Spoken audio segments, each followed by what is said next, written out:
The Tale of the Two-Faced Town. In a town where the tulips would always be neat, lived people with sugar-cane smiles on the street. They bowed and they waved, they polished their shoes, but deep down inside, they had very odd views. Each person was born with a face made of two, one that said yes and one that said who. One face was kind, all cookies and tea, the other would whisper, but what about me? They hide the bad face behind fancy hats, and blame all their wrongs on mischievous cats. If I steal bread, it's because I was sad. If I hurt him, well, he made me mad. A girl named Luna, with wide, watching eyes, asked why people wore such clever disguise. Isn't it tiring? She asked with a pout, pretending your heart doesn't wander about. She spoke to the mayor, with gold on his chest, who said, we're all good.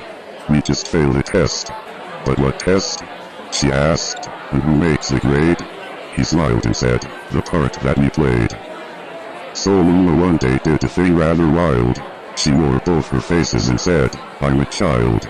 Sometimes I'm sweet, sometimes I'm mean, but both live inside me, not always seen. The town was confused, they frowned and they cheered, some called her wise, some called her weird. But slowly and slowly, the town came to see that goodness and badness both lived in me. Now the tulips still bloom, the cookies still bake, but people say sorry when they make a mistake.